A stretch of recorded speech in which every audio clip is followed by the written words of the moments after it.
The road to greatness is alight with the wailing of broken soldiers and the whispered weeping of their women. Yet the men who are the cause of this suffering must pay them no heed. The Chola dynasty is like the elephant of the forest, a beast that can thrive only by wrecking the weeds beneath it as it marches through the undergrowth. Like the elephant, we must seize whatever opportunity we find to grow stronger, even when it means crushing those who stand in our way. My father never tires of telling me this story, but I doubt that I will pass it on to my son when the time comes to teach him the ways of emperors. Our family has ruled parts of Tamil country for over 1,000 years. Other dynasties rose and fell in the time that it took our ancestors to blink, yet greatness continued to elude us. That all changed when my father came to power. As a newly crowned ruler, he took the name Rajaraja, the King of Kings, a name that turned out to be prophetic. He has conquered many of our neighbors and turned the small Chola kingdom into a powerful empire. An empire which I am set to inherit. It is my destiny to be as great a ruler as him, perhaps an even greater one. Despite his many accomplishments, there is a shadow in his gaze. He has achieved the greatness that he sought, but in doing so, he has become corrupted by darkness. He tries to instill this darkness in me, with these fables of greatness through domination. But I do not believe that greatness and corruption are inseparable. History is evidence enough. After carving out his vast empire, Ashoka, greatest of all rulers, turned to a life of service to his people. He built hospitals for the sick and dug wells for the thirsty. Rich and poor alike throve during his reign. Is that not true greatness? To not just rule, but to rule justly? Father just shakes his head whenever I tell him this, or laughs at me if he is in a good mood. Yet he has given me a chance to prove him wrong. We are at war with our old rivals, the Chalukyan dynasty, and he has tasked me with invading their lands. I will wage a just war. When I return to Tanjavur, Raja will know what his son is capable of. We have reached Chalukyan lands.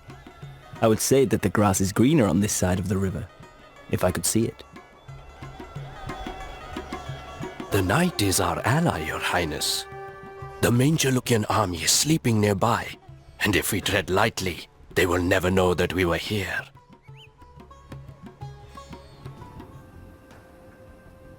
The Chalukyas have constructed a forward camp near the river. If we seize it, we could put them on the defensive and delay their attacks. Well done, men. When morning comes, we shall use this fort to launch our attacks on the Chalukyan army.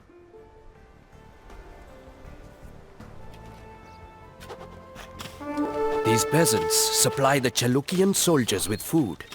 If we clear out the garrisons, we could deprive our enemy of supplies.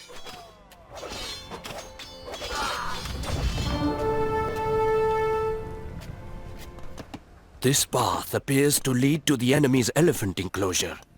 A single rider could sneak up unnoticed and light a fire, causing a panic among the animals.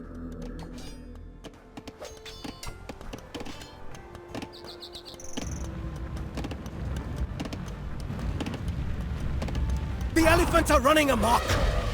Raise the alarm! Beaten by their own animals of war. Arayan, remind me to place a proper guard on our elephant enclosure when we get back to camp.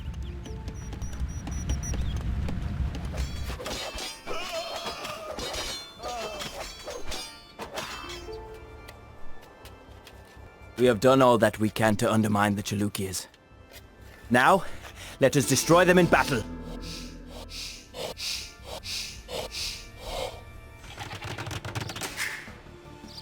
Our allies in Vengi will attack from the east at your command, Yuvaraja.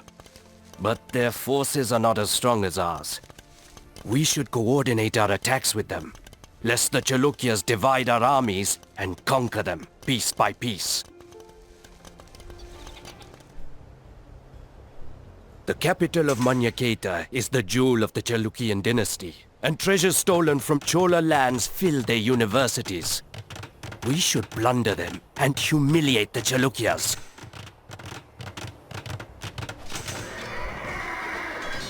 Little remains of our army.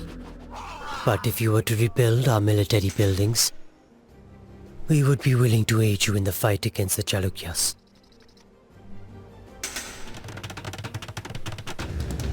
So, my own peasants have decided to supply the enemy. Very well. I shall repay their loyalty in kind.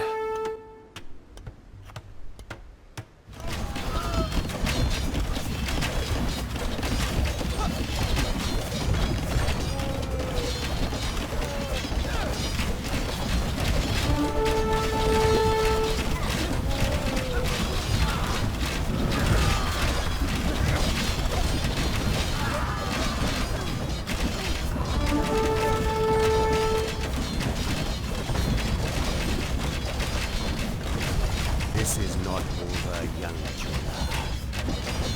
You can batter my armies and pillage my cities, but you will never crush the Chalukya dynasty. Your Highness, I have received terrible news. Your father, Raja, has passed away. What? This cannot be. I must return to Tanjavur at once. I leave the army in your hands, General. I shall send my army there at once, Your Highness.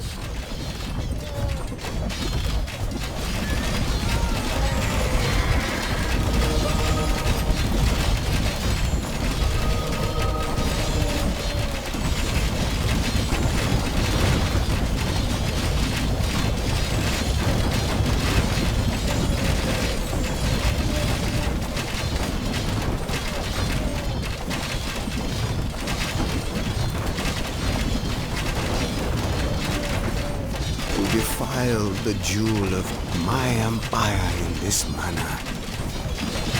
Have you no honor? Victory is ours! Take whatever plunder you can find, men, and let us return home. We have an emperor to mourn, and a new one to celebrate. Days and nights merged into a restless blur as I rode back to Tanjavur. My mind was empty, as if every thought and emotion had hidden in corners beyond my reach. It was not until I came into the palace and saw my father's body that I woke to find that the nightmare was real. The King of Kings was dead. Seeing my father's cold, grey face, knowing that he would never tell another tale about the elephants of the forests, I wept for the first time since I was a boy. He had died of old age, a quick, painless death, his wives told me, as if the abruptness with which he had left the world was any consolation for his departure. As soon as the tomb guarding his ashes had been sealed, the crown was thrust upon my head. I had longed for this day, but grief clouded whatever joy the occasion should have brought. For the common soldier, dying is small fry. Suffer as they might, they know that it is their destiny to die for their betters. But when you are among the men whose fate it is to shape the world, when every potential future that you could have created flickers out of existence as you gasp your final, miserable breath, dying is too much. It will be long before this pain subsides. Yet I must rule in spite of it.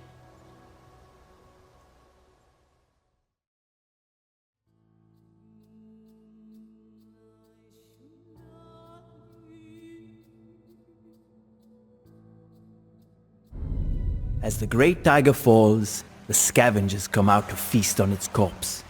The empire is in turmoil after my father's death. To the west, the Sera and Pandya dynasties are rattling their sabers.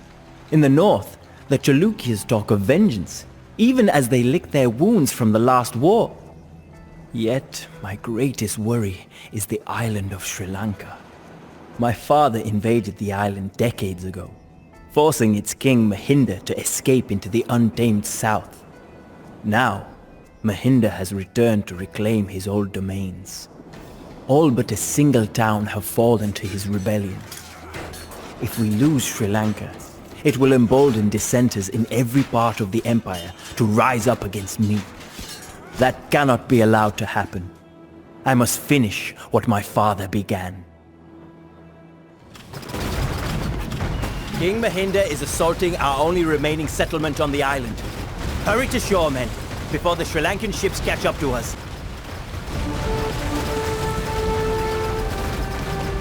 You arrived in the nick of time, Your Highness. A number of Sri Lankan patrols have been spotted heading this way. We must hold the walls while our navy defends the harbor. The Cholas are hanging on for dear life. Drive them into the sea!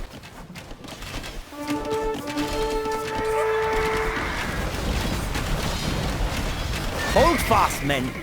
Let them crash into your swords and drop broken and bleeding in the dirt.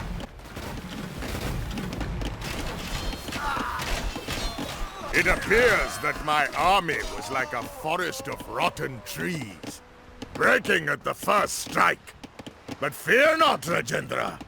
I will be back for you. We must strike out quickly. If we allow the Sri Lankans to regroup, we will surely lose the entire island.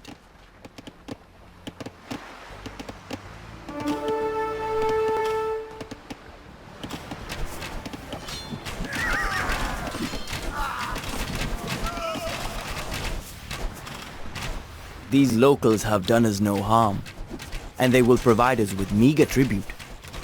But I fear that if we do not plunder them, then our enemies will.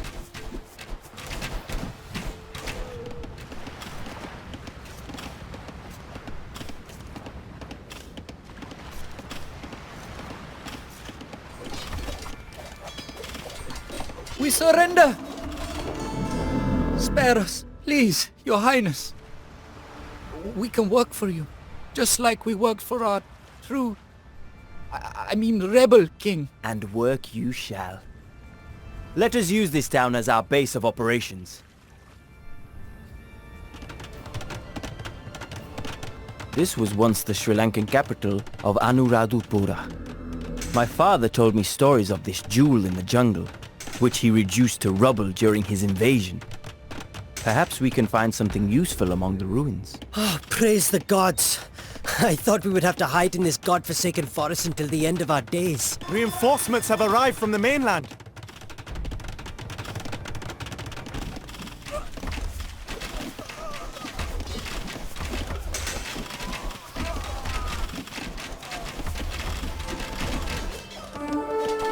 A wise general knows when to admit defeat. If you spare our city, we will aid you in the fight against King Mahinda. My father burnt your old capital to the ground, yet it inspired nothing but revolt. I shall spare this city, and hope that my actions will yield greater loyalty. The northern half of the island is ours. But where is King Mahinda? The king is in another castle, Your Highness. Our scouts say that he has fled south to the Ruhuna region. So, he plans to hide in the jungle until I leave, just like he did after my father's invasion. No, this will not do. Sri Lanka will not be ours until every part of it swears fealty to me. We march on Ruhuna.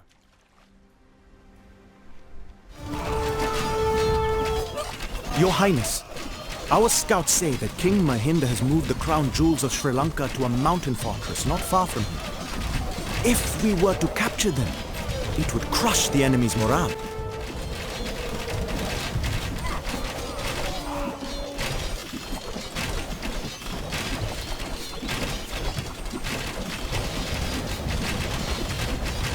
We have captured the Sri Lankan crown jewels. Who will want to fight for Mahinda now, when he cannot even present himself as a king?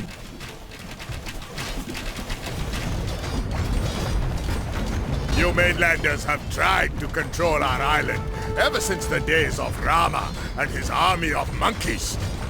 Rama succeeded only because he was a god. And you, young Chola, are no Rama.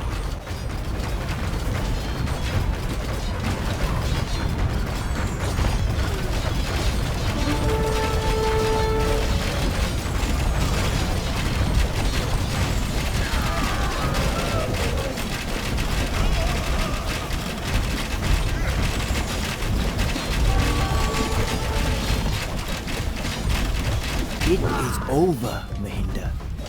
You will live out your days as a prisoner in Tanjavur. And when you perish, so will the last hope of Sri Lankan independence. Order has been restored, but at a high price. My army slaughtered thousands of rebels and pillaged their cities. The people here have suffered. But the fires of Sri Lanka will ensure that the rebellion does not spread, causing suffering on an even greater scale. I tell myself this. Yet, in my heart, I feel tainted. My hands are red with blood of these innocent people. This is not how I imagined the beginning of my reign. I find myself retracing my father's steps, walking where he walked, seeing what he saw. Did he once suffer the same qualms that I do?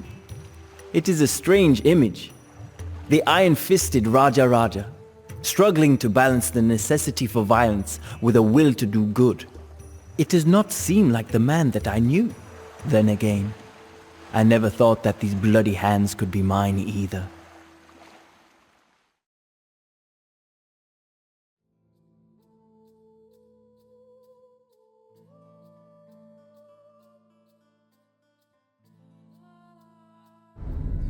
When news spread of my subjugation of Sri Lanka, our enemies grew quiet. Only the Pandyas of Madurai still flailed their arms at us, being too proud to accept that their ancient line is now but a cub next to the Chola tiger. With stability secured and the Chalukyas weakened, I have been given a rare opportunity to build upon the foundation that my father laid. I am not averse to war. And Sri Lanka taught me that even some atrocities can be justified for the greater good. But my empire will not be one of violence alone. War is but one tool in the arsenal of an empire. We will employ every weapon that we have to expand our influence across both land and sea, and our first act will be one of diplomacy. There is a rumor out of the Far East. Suryavarman, Emperor of the Khmer, is said to seek an alliance with us. Such a pact would be a great step towards domination of this region. Indeed, the star of the Chola Empire has only begun to rise.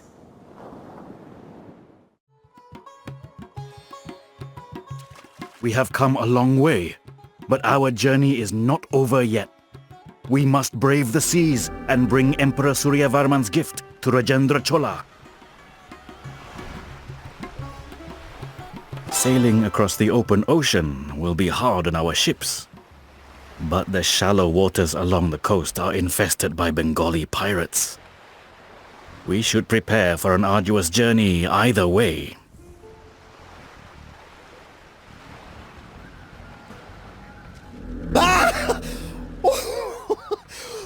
For a second there, I thought you were pirates, boys. If you see any of those scumbags sailing around, lure them to me and I will take care of them.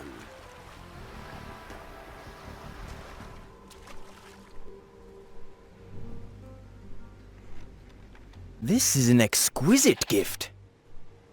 I have heard of your Emperor Suryavarman and would be happy to consider an alliance. You may rest in my palace for now. We have much to discuss. An alliance with a great foreign power will boost our imperial prestige. But it is only a first step. We must expand our influence across both land and sea so that the Chola Empire can reach true greatness.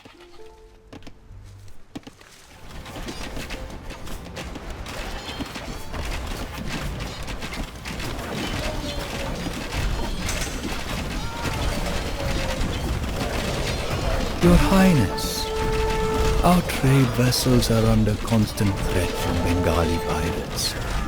If you could build a castle in the heart of their operations, the trade guilds would be forever grateful.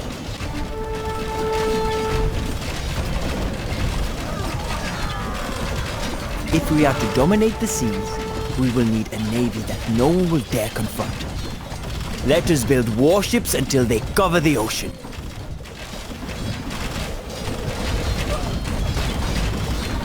It is with heavy hearts that we offer our surrender, Rajendra.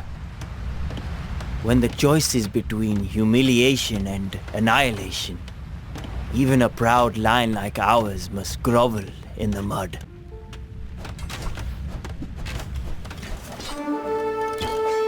The Chalukis send raiders across the Tungabhadra River, knowing that we cannot yet afford another full-scale war.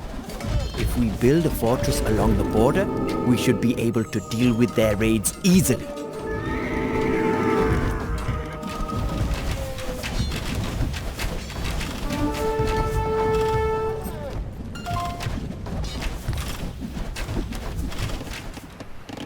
Your Imperial Highness, while constructing your new armada, we discovered a way to strengthen the hulls of our warships. Perhaps it may be of interest to you.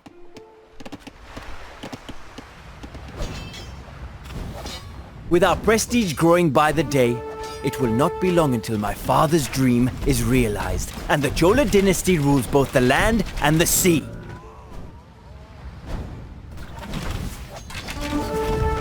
You are making quite a name for yourself, Rajendra. My ports are abuzz with tales of your imperial splendor. You may trade freely in my waters, if you wish.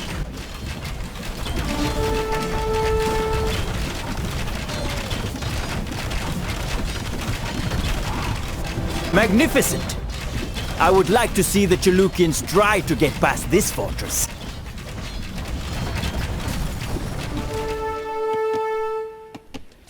Disaster has struck, Your Highness. The Chalukyas have installed their own puppet in Vengi and turned the city against us. Their armies are now marching across the Tungabhadra River. Anyone who is willing to stand up to Rajendra Chola is a worthy ally. Let us join the Chalukyas and restore the glory of the Pandya dynasty.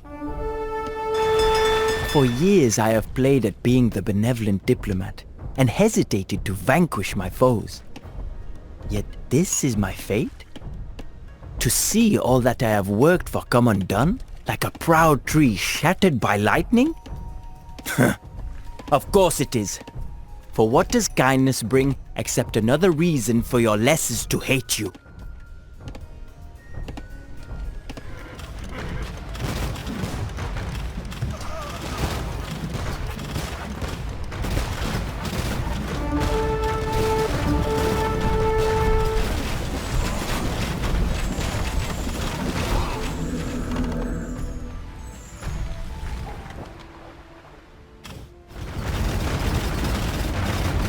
This fort gives us a foothold in pirate territory. Let us scour the seas and search every cove. It is time to root out these parasites for good.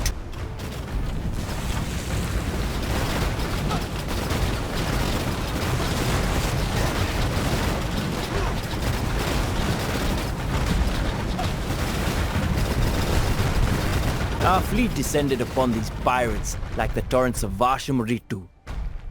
Now nothing remains of them but flotsam and wailing souls, soon to be reborn as the vermin that they aspire to be in this life. My allies kneel before me, and my enemies shatter against my army.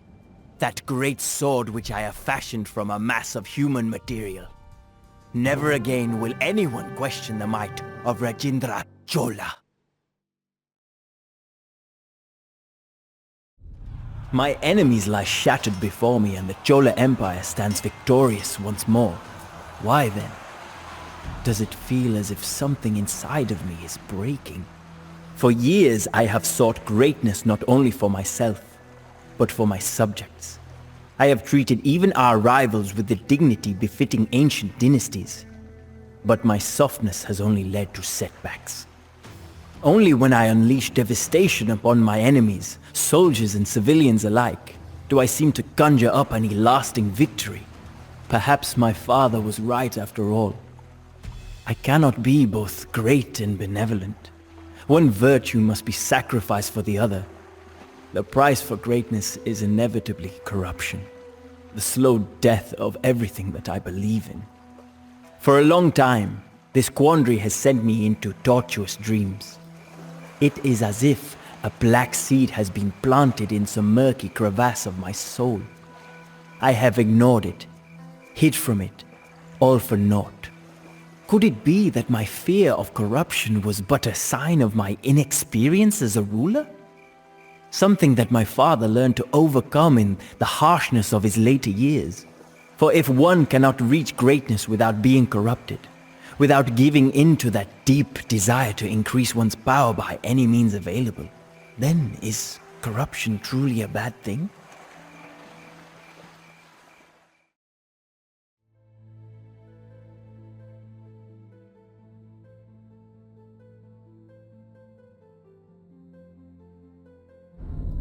I was reminded the other day of a story that I had nearly forgotten. The tale of the god Indra and his battle against the mighty serpent, Vritra. The Vritra had taken all of the rivers of the world hostage, causing a global drought.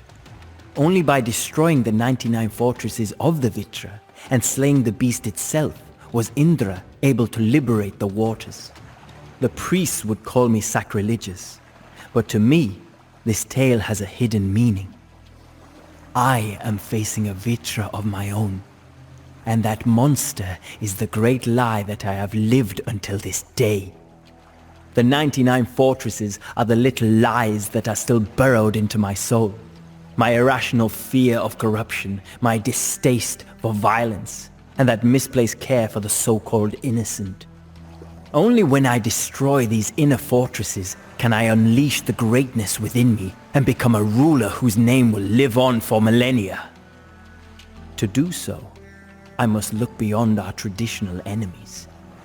Far to the northeast lies the land of Bengal. It is here, where the sacred Ganges meets the ocean, that I will achieve my greatest triumph yet. I have announced a march on the Pala Empire that rules Bengal. General Rājēntira has already left at the head of a large vanguard. Together, we will bring holy water from the Ganges back to Chola lands, so that the gods may bless our realm.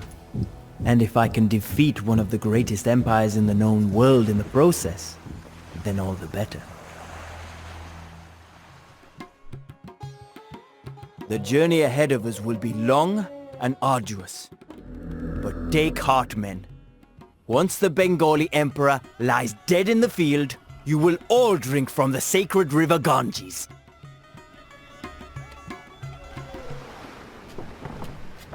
The kingdom of Kalinga is the first obstacle in our path.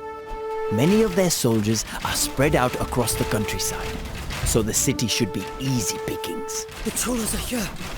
Lock the gates. Abandon your posts. I mean, defend the city with your lives.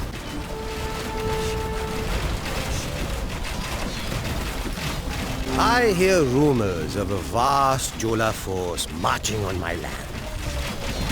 Do you truly believe that your army of fledglings can go toe-to-toe with the Pala Empire, Rajendra? It did not work out too well for your predecessors, if memory serves me right. Kalinga is ours. Let us rest and bandage our wounds before we continue our march. It appears that King Indrarata fled as soon as he saw our forces on the horizon. He now hides in a small fortress in the mountains and plans to attack us from behind once we leave the city. If we kill him, we could crush what little remains of the resistance.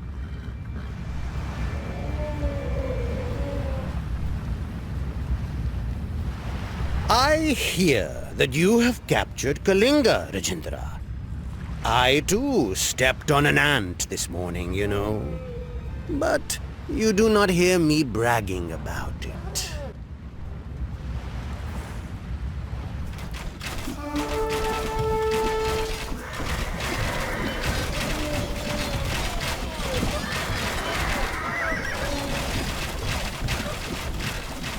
only regret is not joining the Chalukyas in war against you, Rajendra. It would have been a fine thing to burn Tanjavur to the ground. Strong words for a man with an arrow through his chest. But for such words to have any meaning, they must be acted upon. A brave death does not undo a life of cowardice. A ship filled with resources has arrived from Tanjavur. Make sure that it reaches our army unscathed.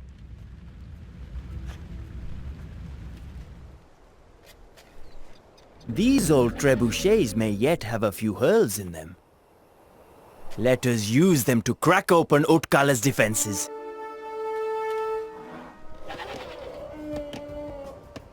Utkala lies before us. Its thick walls and dense forests are formidable defenses. Perhaps we can find an easier way inside. The walls of Utkala have not been breached in living memory, and they will not fall today.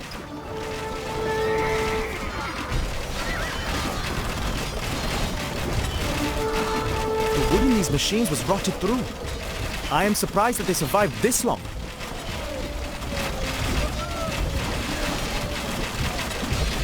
Utkala is ours, but we cannot stay here for long. Reinforce our army and let us face the Bengali Emperor in battle. Some weeks ago, bandits stole a relic from our monastery. As our new ruler, we ask that you return it to us.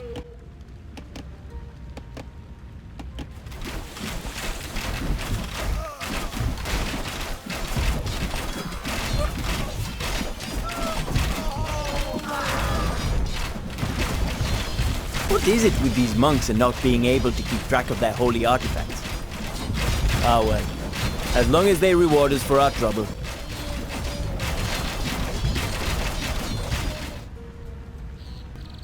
We humbly thank you for your help, Emperor Rajendra. You may have your pick from our supply stores.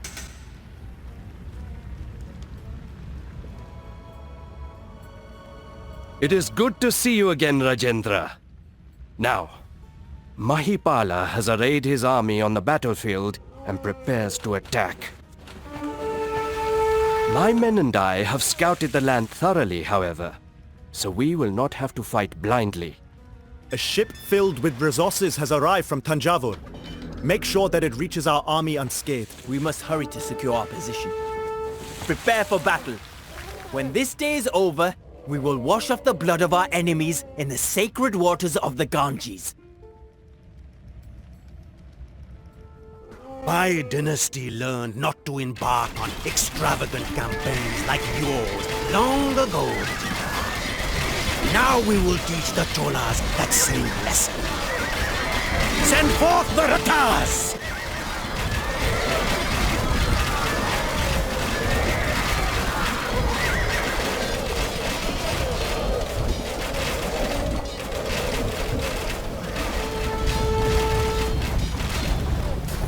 The Bala army scatters like birds frightened by a tiger's roar. Victory is ours. Despite suffering humiliation at my hands, Mahipala refuses to bend the knee. He retreats and leaves eastern Bengal open for raids. And in doing so, he saves his dynasty from annihilation. A part of me admires his staunch resistance. But that is a part of me which must die. There can be no admiration for one's enemies. No respect for those who refuse to accept their place in the world that I am creating. For now, I will leave Mahipala to pick up the pieces of his broken pride. Another, even greater predator has drawn my eye.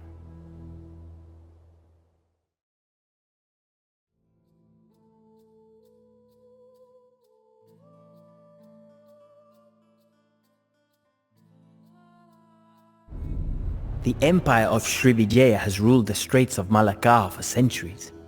Their central position on this vital trade route has allowed them to grow wealthy and powerful beyond imagining. And now, their tentacles reach into my domains. For years, they have forced traders to make port when they pass through their waters. The trade ships now ignore our harbors, and the Srivijayan Emperor Sangrama is taking all of the riches that once ended up in our coffers. So far, I have been too preoccupied to challenge him. But this new status quo cannot be allowed to stand. I have decided to invade Srivijaya. It will be a military operation on a scale never seen before. 1,000 ships and 1,000,000 men, crossing the ocean to deal death to this empire of middlemen. I have contended with empires before, but none of them hold a candle to the Srivijaya. Their navy dominates the eastern seas, and their fortresses are guarded by undefeated armies. For the first time in years, I doubt whether I can outmatch my opponent. But if I am to secure my legacy, I must strike hard and give them no time to prepare. This war will either be my undoing, or propel me to the greatness that I have dreamed of. It is a gamble that I must make. For he who dares at all, must dare it all. Thus, I go to slay my Vritra. The empire of Srivijaya lies at our feet. Let us find a suitable location to disembark and strike while the enemy is unprepared. It is high time that these pirates in royal clothing were put in their place. We go where you command, Your Highness. The villages on Sumatra provide Srivijaya with many of its resources. If we can take control of them, we might be able to bleed the enemy dry.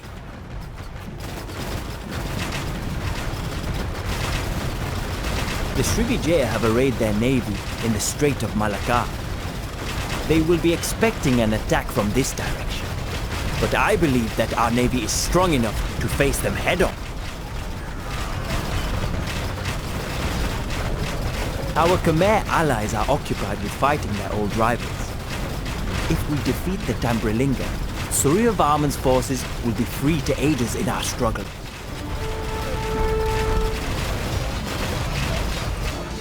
We have established a beachhead in enemy lands. From this fortress, we will strike out and conquer all of Srivijaya.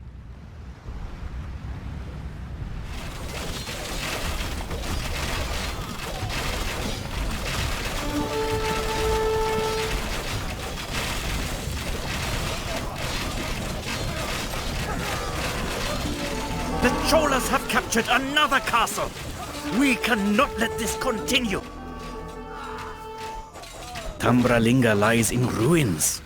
I am grateful for your help in this war, Rajendra. You can count on my support against Srivijaya. We warned Emperor Sangrama about you, Rajendra.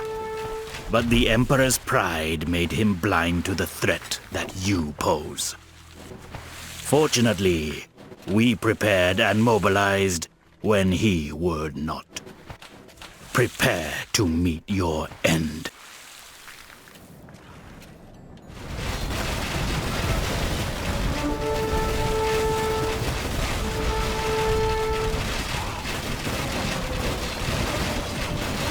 The breadbasket of Srivijaya is under our control. Let us see how well they fight when they cannot feed their troops.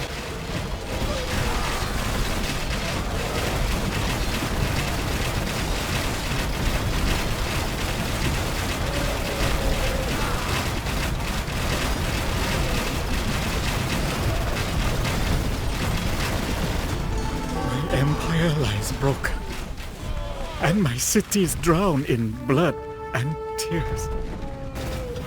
Please, Your Highness, no more. I beg that you accept our surrender. Such is the fate of all who oppose Rajendra Chola.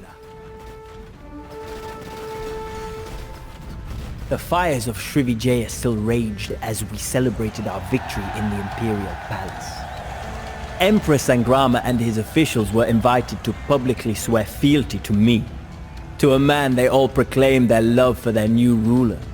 Love indeed, for all hatred had been beaten out of them. For the first time in decades, I felt perfectly calm. I knew then that my transformation was complete. I had proven my father right, and built an empire that spans across oceans. I had unleashed the greatness within me, and overcome all of my childish delusions. In doing so, I had learned one great truth, that there is no such thing as corruption. It is only what the weak call the will of the strong, and I am no longer weak. The child within me is dying. The man has taken its place. The serpent writhes and withers away, slain by the hero's hand, and the captive waters rush out into the world once more. So ends the tale of Indra and the Vritra, and so ends the tale of Rajendra Chola.